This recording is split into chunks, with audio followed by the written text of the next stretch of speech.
Kumain ka na ba? Aray ko, sakit. Yes, kumain na po ako. Ito, baka makita niya eh. Ano?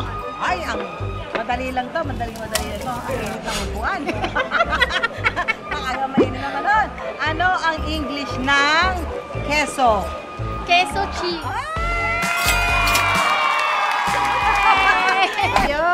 Yata, pwede ka ba? Sabi ka, ubus na kanin ni ate, pwede kang order. Kapag tama ang sagot mo doon sa aking ibibigay na tanong, ha?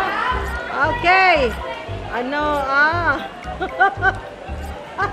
Ato, kung ang pera ay money sa English, ano naman ang English? Ano naman ang Tagalog ng honey?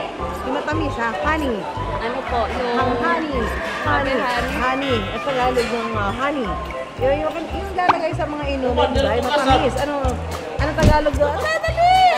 Ano? Sige, ask your friend! Ano? Ano ulit? Kung ang pera ay money, ano naman ang Tagalog ng honey? Ano? Pulot! Pulot is correct! Pulot is correct. Anuhin pa natin itong mga kapuso natin dito kumakain. Nakisalo tayo. Baka tayo may libre pagka tumama ang sagot. Hello. Pwede magtanong. Ay, nako. Hanap tayo ng pinakamahirap na tanong dito. Kain. Ano ang English ng kusina? Kusina!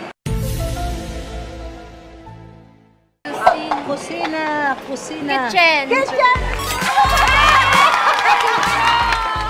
Bayad na kayo ng kanin. Thank you. Kailangan. Mas mahirap ang tanong sa'yo, di ba? Hanap tayo ng tanong dito. Paano ganito ang tanong yun, di ba? Okay.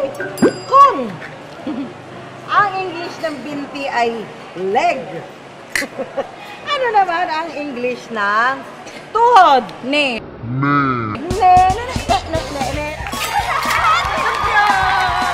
Hello! Palaban ang mga kumakain dito sa Cubao dahil wagi ang may alam, kaya tutok na!